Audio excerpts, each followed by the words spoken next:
मित्रांनो, आपल्याला आपल्या मुलांमध्ये जर काही सकारात्मक परिवर्तन घडवायचे असतील तर मुलांचे वय 10 वर्षाच्या आतमध्ये असेल तर त्यांच्यामध्ये हे मूल्य चांगल्या प्रकारे रुजतात. तर आपल्या मुलांमध्ये 10 वर्षाच्या आत कोणते महत्त्वाचे 7 मूल्य आपण रुजवले पाहिजे ते आपण या व्हिडिओतून पाहणार आहोत. पालक नेहमी त्यांच्या मुलांमध्ये मोठी चित्रमूल्य रुजवण्यासाठी आशा करत असतात, कारण ते वाढतात आणि त्यांच्या सभोवतालचे जग एक्सप्लोर करतात. पण हे ध्येय भीतीदायक असू शकते. प्रामाणिकपणा किंवा आदर यासारखे मूल्य शिकवणे लहान मुलांसाठी कठीण कामासारखे वाटू शकते, परंतु या व्हिडिओमधून आपण ते हळूहळू लहान परंतु जाणून बुजून शिकवले जाऊ शकतात. इथे अनेक पालकांची सामान्य मूल्ये आहेत आणि तज्ज्ञांनी दुहेरी अंक गाठण्यापूर्वी त्यांच्यापैकी प्रत्येकाला आपल्या लहान मुलाला कसे संपर्क साधण्यासाठी शिफारस केलेली आहे. तर हे सर्व काही आपण या व्हिडिओतून पाहणार आहोत. मित्रांनो, आपण जर नवीन असाल तर चॅनलला सबस्क्राईब करायला विसरू नका.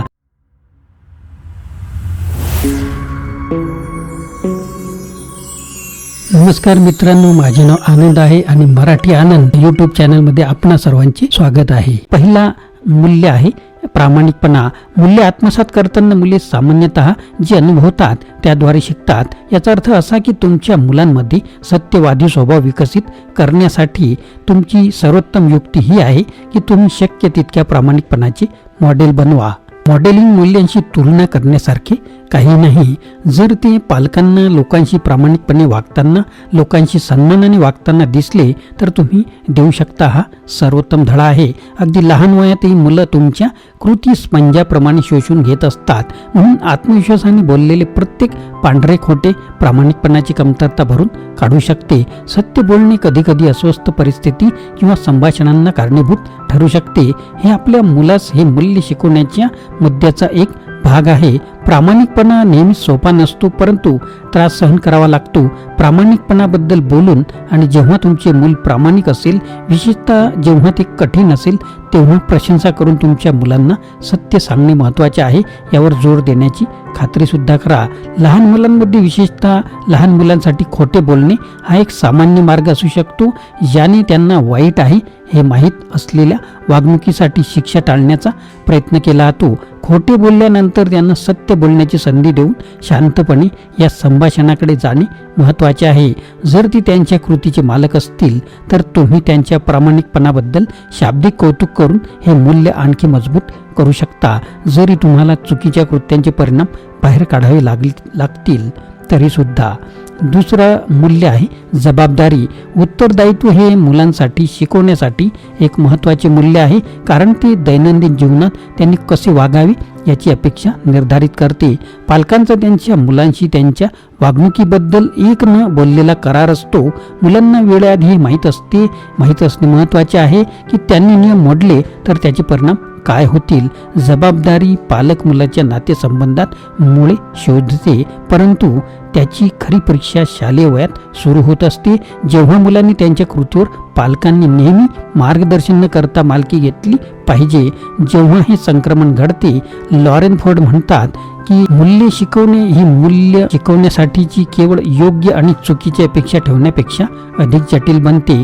शिक्षणाची साधी मूल्य पुरेशी नाही. त्यांचं म्हणणं आहे की केस दर केस आधारावर मूल्य स्थापित करण्यापेक्षा काय महत्त्वाचे आहे ते म्हणजे मुलांना त्यांच्या मूल्यांशी संरेखित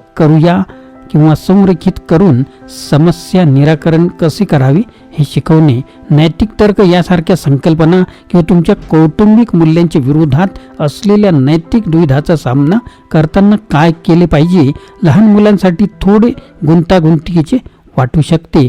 तथापि जसजसे तुमचे मूल इयत्तेतील शाळेत आणि पुढे प्रौढ होत जाते, तसतसे त्यांच्या मूल्यांमागील तर्क समजून घेतल्याने समवयस्कांच्या दबावाला आणि अधिक जटिल समस्यांना तोंड द्यावे लागते, तेव्हा त्यांना जबाबदार धरण्यास मदत होते. तिसरे मूल्य आहे कुतूहल. बरेच पालक हे प्रमाणित करू शकतात की वयाच्या 4च्या आसपास त्यांची मुले मोठे का प्रश्न विचारू लागतात आणि काही जण आकाश निळे का आहे सारखी निरुपद्रवी असतात. लहान मुले तात्विक गोष्टींमध्ये त्वरेने प्रवेश करू शकतात. जसे की लोक एकमेकांचा द्वेष का करतात. जिज्ञासा वाढवणे ही मूल्य अधिक पूर्णपणे समजून घेण्याचा एक महत्त्वाचा घटक आहे. मला वाटत नाही की आम्ही मुलांना तत्वज्ञानाची खरोखर ओळख करून देतो. आम्ही नामकरणाची ओळख करून देतो, परंतु ते आधीच हे प्रश्न विचारत आहेत. त्या म्हणतात की आम्ही एकमेकांसोबत ते करण्यासाठी फक्त एक जागा प्रदान करत आहोत आणि त्यांना या प्रश्नाचे मूल्यमापन करण्यासाठी, चांगले होण्यासाठी मदत करत आहोत. तुमच्याकडे उत्तरे आहेत असे वाटू नका आणि तुमच्याकडे उत्तरे आहेत असे तुम्हाला वाटत असेल तर ते शेअर करण्याची घाई करू नका. आम्ही काही क्षणासाठी अधिकार आणि सल्लागाराची भूमिका सोडू शकतो आणि त्यांच्यासोबत सह चौकशी करू शकतो, तर ते खरोखरच तुमच्या पालक आणि मुलाच्या नात्याला आणखी एक परिमाण जोडेल. तुम्ही आणि तुमचे मूल दोघेही टेबलवर कुतूहल जाणून बरेच काही शिकू शकता, कारण तुम्ही तुमच्या जीवनानुभवावर आधारित दृष्टिकोन ठेवू शकता, तर ते गोष्टी अधिक मोकळ्या आणि कल्पक पद्धतीने पाहू शकतात. चौथी मूल्य आहे आदर. तुमचा मुलगा वर्गात पोहोचल्यावर त्यांना मार्गदर्शन करण्यासाठी आदर शिकणे हे विशेषतः महत्त्वाचे आहे. हे बोलण्यासाठी वळणाची वाट पाहणे आणि त्यांच्या शिक्षकांच्या दिशानिर्देशाचे पालन करणे, तसेच त्यांच्यापेक्षा भिन्न असलेल्या जागतिक दृश्ये समजून घेणे यासारख्या अधिक जटिल संकल्पनांशी संबंधित आहेत. वर्गात आणि त्या पलीकडील या तात्विक संभाषणाच्या दरम्यान आदराचा वास्तविक जगातील अनुप्रयोगांमध्ये मोठा परिणाम होऊ शकतो. जसे मूल वाढते, सर्व पालकांना त्यांच्या मुलांनी काही विशिष्ट मूल्ये बाळगावीत असे वाटते, परंतु डॉक्टर मोहरलोन यांनी नमूद केले आहे की जे जगाकडे थोडे वेगळे पाहतात त्यांचा आदर कसा करावा हे मुलांसाठी शिकणे देखील महत्त्वाचे आहे. ती म्हणते की जगाकडे पाहण्याचे अनेक विरोधाभासी मार्ग आहेत, ज्या सर्वांकडे खूप चांगली कारणे आहेत आणि ती मौल्यवान आहेत. मला वाटते की आपल्या मुलांसाठी हे आत्मसात करणे महत्त्वाचे आहे की तुम्ही खूप मजबूत दृष्टिकोन ठेवू शकता आणि तरीही ते स्वीकारू शकता की कोणीतरी ते खूप वेगळ्या प्रकारे पाहू शकते आणि ते पाहण्यासाठी त्यांची पद्धत देखील मौल्यवान असू शकते. पाचवा मूल्य आहे सहानुभूती. मुलाची दुसऱ्या व्यक्तीच्या भावना समजून घेण्याची आणि त्यांच्याशी जुळण्याची क्षमता त्यांच्या जीवनात मजबूत नातेसंबंधांचा पाया तयार करण्यास मदत करते. म्हणूनच सहानुभूती हे सहसा कुटुंबासाठी मुख्य मूल्य असते. विविध मूल्ये शिकण्यासाठी खेळाचा वेळ ही एक मौल्यवान संधी असू शकते, कारण ते लहान मुलंच त्यांच्या स्वतःची भावना आणि इतरांशी कसे संवाद साधतात हे सर्जनशीलपणे एक्सप्लोर करण्यासाठी एक सामाजिक सेटिंग देते. मजेदार वातावरणात या अधिक अमूर्त संकल्पनांशी संपर्क साधून एक पालक महत्त्वाच्या धड्याकडे लक्ष देण्यायोग्य कमी स्टेक मार्गाने अंतर्भूत करू शकतात.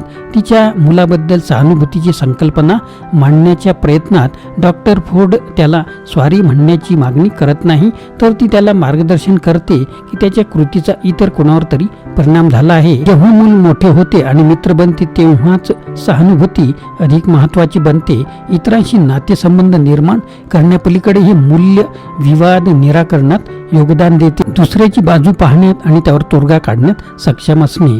त्याहूनही अधिक जेव्हा ते दुसऱ्यासाठी काहीतरी करतात तेव्हा मुले त्यांच्या कृतीमध्ये सामर्थ्य पाहू शकतात. पालक या नात्याने सहानुभूतीचा सराव करणे, मग सेवेच्या कृतीद्वारे किंवा तुमच्या स्वतःच्या मुलाशी संवाद साधणे या मूल्यामध्ये सकारात्मक उद्देशाची भावना निर्माण करू शकते. सहावे मूल्य आहे निर्धार. बऱ्याच लोकांसाठी दृढ निश्चयाची संकल्पना बऱ्याचदा धाडसी म्हणून चुकीची समजली जाते. एक वैशिष्ट्य जे बाहेर जाणाऱ्या आणि साहसी लोकांसाठी राखीव आहे. प्रत्यक्षात हे मूल्य मुलांमध्ये चिंताग्रस्त किंवा घाबरले असले तरीही सर्वोत्कृष्ट प्रयत्न करण्याचा संकल्प करून परिस्थितींना तोंड देण्याची क्षमता निर्माण करते. बहुतेकदा मुलांच्या दृढ निश्चयातील सर्वात मोठा अडथळा म्हणजे हेलिकॉप्टर पालक, ज्याबद्दल मी एक व्हिडिओ आपल्याला बनवलेला आहे.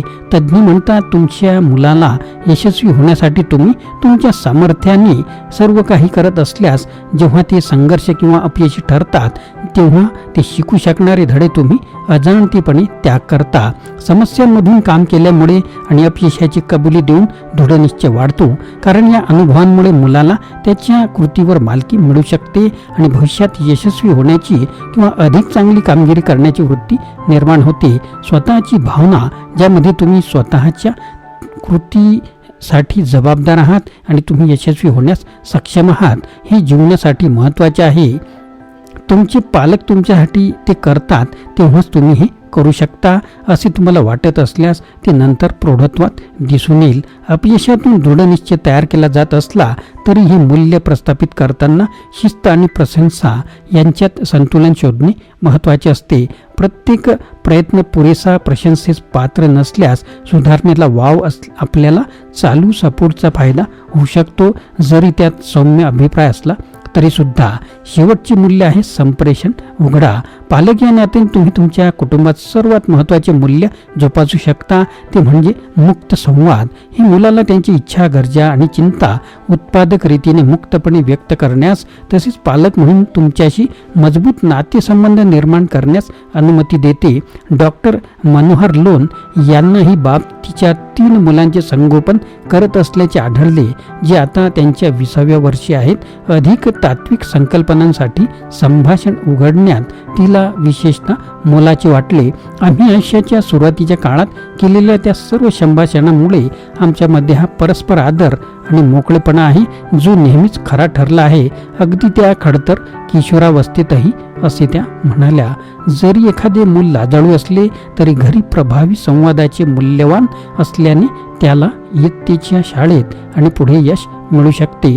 अंतर्मुख व्यक्तिमत्व ही नकारात्मक गोष्ट नाही, परंतु पालक म्हणून तुम्ही तुमच्या मुलांसाठी त्यांच्या गरजा त्यांच्या स्वतःच्या मार्गाने संवाद साधण्याचे मार्ग शोधले पाहिजे. शाळेनंतरचा त्यांचा दिवस कसा गेला हे तपासणे असो किंवा त्यांना उत्तेजित करणाऱ्या विषयात गुंतणे असो, कनेक्शन वाढवण्याचा मार्ग नेहमीच असतो. तुमच्या मुलांमध्ये मूल्ये रुजवण्याचे काम तुम्ही सतत चालू असलेले उद्दिष्ट म्हणून पाहिल्यास ते कमी जबरदस्त होते. प्रत्येक दिवसातील प्रत्येक क्षण हे शिकण्याचे क्षण बनू शकतात आणि सुरू होण्यास कधीही उशीर झालेला नाही. तुमच्या मुलापर्यंत कोणती मूल्ये सर्वात महत्त्वाची आहेत ते ठरवा. त्यानंतर आपल्या दैनंदिन जीवनात त्यांना शिकण्याचे आणि बळ करण्याचे मार्ग शोधा.